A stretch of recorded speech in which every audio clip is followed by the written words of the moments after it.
Dopoldne je po 8:30 nad gospodarskim razstaviščem v Ljubljani začel krožiti policijski helikopter. Začelo se je sojenje 6 moškim obtoženim umora bosansko-hercegovskega državljana Satka Zovka, trgovine z mamili in prometa z orožjem. Glavni obtoženec je Dino Muzaferović z vzdevkom Cezar, ki naj bi pred sodnika stopil v četrtek. Varovanje sodišča je močno poostreno, saj gre za pripadnike zelo dobro organizirane in nevarne združbe. Kot je znano, je policija pred časom preprečila napad na zapor v Mariboru, kjer je priprt Muzaferović. Takole je zjutraj po ustaljeni poti, a tokrat s sirenami in pod nadzorom policijskega helikopterja, konvoj vozil iz pripora na gospodarsko razstavišče pripeljal Jako Berganta in Rolanda Kretuja, 2 od 6 članov kriminalne združbe, ki naj bi jo, tako tožilstvo, okoli sebe organiziral Dino Muzaferović Cezar, da umorijo Satka Zovka. Cezarjev motiv naj bi bilo maščevanje in pripravljenost Zovka, da bosanskim tožilcem pove vse, kar ve, o umoru Skesanca, ki je Muzaferovićeve posle z drogo izdal policiji in to plačal z življenjem. Zovko je bil likvidiran novembra lani na Brdu s streloma v čelo in telo. Strelca sta še na prostosti, peterica, ki jo je policija prijela le nekaj dni po umoru, pa se bo v teh dneh izrekala o krivdi. Muzaferović na to čaka v mariborskem priporu, odkoder je, kot je odmevalo pred časom, načrtoval pobeg z razstrelitvijo zaporniških zidov. Bergantu ob privedbi na narok si je obraz zakrival, tožilstvo očita, da je storilcu zagotovil prenočišče še pred umorom, v času, ko so Zovku na avtomobil namestili sledilno napravo. Po likvidaciji naj bi vpletene skrival v stanovanjih na Topniški in Črnučah, Muzaferoviću in Kretuju tudi dostavljal hrano in obleko. Združba naj bi uporabljala njegov avtomobil in garažo, kjer so skrivali orožje in drogo za preprodajo. Kretu, ki so ga na narok privedli skozi močno zastražen zadnji vhod, naj bi bil, tako tožilstvo, zadolžen za sledenje Zovku, lokacijo umora in orožje. O svoji vlogi pri umoru naj bi se zaupal sopriporniku. Danes je krivdo, tako kot Bergant, zavrnil. Obramba obtoženih je zahtevala izločitev ključnih dokazov, ker naj bi bili pridobljeni nezakonito.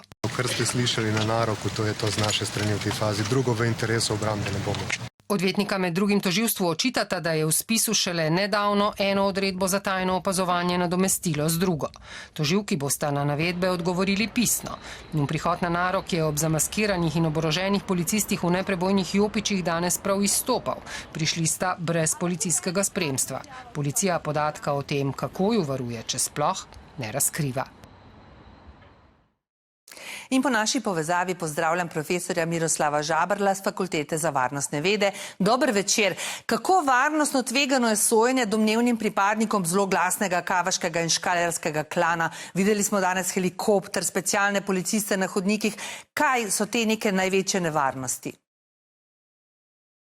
Dober večer. Gre za zelo dobro organizirano hudodelsko združbo, ki je znana po nasilju in tudi predmet sojenja je zelo nasilen zahrbten umor, v bistvu likvidacija. In glede na takšno združbo in pa glede na predhodne podatke, ki smo izvedli iz medijev, da naj bi že enega izmed članov te združbe poskušali, ali pa so bili podatki, da naj bi bil poskušan na nasilen način, da se ga reši iz pripornih prostorov. Gre seveda za kazensko zadevo za najvišjo stopnjo varnostnega tveganja. Pri tem je potrebno v prvi vrsti zavarovati obtožene, kajti lahko pride tudi do likvidacije katerega od soobtoženih, da ne bi mogoče govoril, seveda sodno osebje in pa objekt za okolico, v katerem poteka sojenje. Pa je slovenska policija pripravljena in usposobljena za tako zahtevne primere, kot je ta, varnostno zahtevnega? Ja, to je slovenska policija v sodelovanju s pravosodno policijo dokazala že do sedaj. Saj že kar nekaj časa poteka sojenje nekemu drugemu delu tega klana, tako da slovenska policija se tudi pripravlja za takšne aktivnosti, navsezadnje ima pa tudi na razpolago specialno enoto policije, ki je prav posebej usposobljena za te, bi rekel, najbolj krizne situacije, ker je treba uporabljati tudi najhujše ukrepe. Kako težavno pa je sojenje v takšnih primerih? Kako težko je zbrati dokaze, priče? Vemo, da obramba se običajno sklicuje na procesne napake. To verjetno pomeni toliko težje delo za policiste. Za policiste in za tožilce. Zdaj, v tem primeru vemo, da je policija hitro in uspešno prišla do naročnika in do pomočnikov pri tem okrutnem umoru oziroma likvidaciji. Še vedno pa niso za zapahi storilci oziroma neposredna storilca, ki naj bi izvršila to likvidacijo.